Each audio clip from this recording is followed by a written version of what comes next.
वक्फ कानून पर बंगाल के मुर्शिदाबाद में जारी विरोध प्रदर्शन हुआ हिंसक। शनिवार के उपद्रवियों ने 74 साल के हरगोविंद दास और उनके 40 साल के बेटे चंदन दास की हत्या की।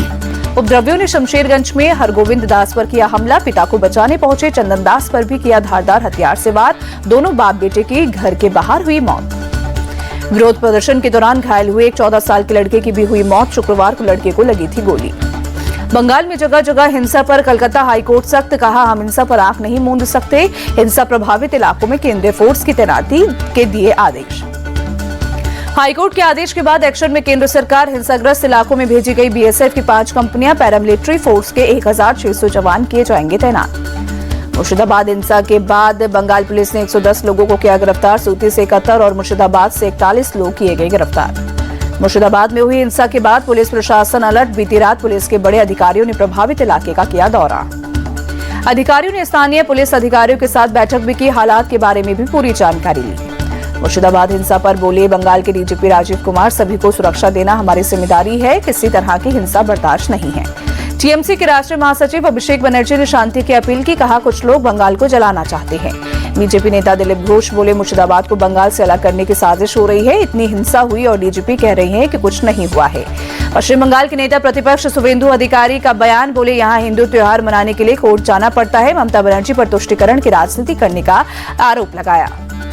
शुवेंदु अधिकारी ने कहा, जमीनी हकीकत यह है कि बंगाल में हिंदू सुरक्षित नहीं है। हालात बहुत गंभीर और नाजुक हैं। कांग्रेस सांसद इमरान मसूद ने मुर्शिदाबाद हिंसा पर कहा, हम हिंसा के पूरी तरह खिलाफ है। बोले, ये लड़ाई संविधान की है। इमरान मसूद ने लोगों से की अपील, विरोध करें लेकिन ऐसा कुछ ना करें जो संविधान के खिलाफ हो। बोले, कानूनी सीमाओं में रहकर विरोध करें। बंगाल कांग्रेस चीफ शुभंकर सरकार बोले, अगले साल चुनाव है, इसलिए बीजेपी और टीएमसी वोटों के ध्रुवीकरण में जुटी है। मुर्शिदाबाद हिंसा पर सपा चीफ अखिलेश यादव बोले, बंगाल में केंद्र सरकार ने व्यवस्था खराब की है, जानबूझकर वक्फ कानून लेकर आई। अखिलेश यादव ने बीजेपी पर साधा निशाना। कहा, अपनी नाकामी छिपाने के लिए बीजेपी वक्फ कानून लेकर आई और देश का माहौल खराब किया। पश्चिम बंगाल के सीएम ममता बनर्जी के बयान पर छत्तीसगढ़ के सीएम का पलटवार। विष्णुदेव साय ने कहा, संसद से पास कानून पूरे देश के लिए होता है, हर राज्य को करना होता है उसका पालन।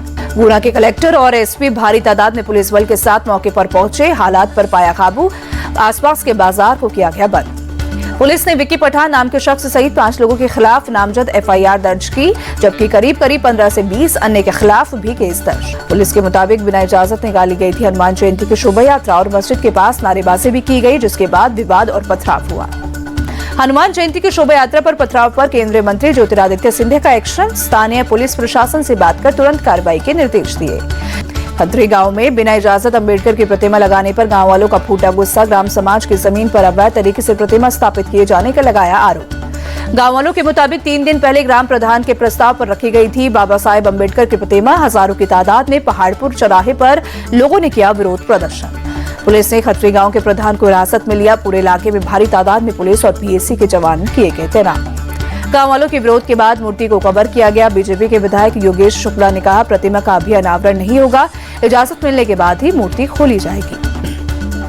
आगरा में करणी सेना ने राणा सांगा के अपमान मामले में किया जोरदार प्रदर्शन। 1 लाख से ज्यादा प्रदर्शनकारियों ने जताया विरोध। सपा सांसद रामजीलाल सुमन के घर की बढ़ाई गई सुरक्षा। आगरा शहर में 3 लेयर सिक्योरिटी, आरएएफ और पीएसी तैनात। करणी सेना के प्रदर्शन पर रामजीलाल सुमन का पलटवार। बोले, मुझे और मेरे परिवार को जान से मारने की धमकियां मिल रही हैं। करणी सेना पर अखिलेश यादव ने साधा निशाना। कहा, ये करणी सेना नहीं, ये बीजेपी की सेना है। वाराणसी में सपा नेता हरीश मिश्रा पर जानलेवा हमला। राणा सांगा पर रामजीलाल के बयान से नाराज थे हमलावर। पुलिस ने केस दर्ज किया। तैमूर राणा का एक मिस्ट्री गवाह से सामना कराने की तैयारी में एनआईए। सूत्रों के मुताबिक इसी मिस्ट्री गवाह ने साल 2006 में मुंबई में डेविड हेडली के लिए सारे इंतजाम किए थे। आतंकी तैमूर राणा से एनआईए की पूछताछ में सनसनीखेज दावा। भारत विरोधी मानसिकता का भी जिक्र। ऑपरेशन के दौरान पाकिस्तानी सेना की वर्दी में ही होती थी एजेंट से मुलाकात। एनआईए के मुताबिक पाकिस्तानी वर्दी को लेकर वफादार था तैमूर राणा। सेना छोड़ने के बाद लेता रहा आतंकवाद की ट्रेनिंग। आतंकी डेविड हेडली के साथ भारत में अपने धर्म को छिपाकर घुसा था तैमूर राणा। सूत्रों की खबर, स्थानीय लोगों से मुलाकात कराने में हेडली की मदद की थी। कांग्रेस नेता दिग्विजय सिंह बोले, तैमूर के प्रत्यर्पण की शुरुआत कांग्रेस ने की थी, इसमें पीएम मोदी को कोई श्रेय नहीं जाता।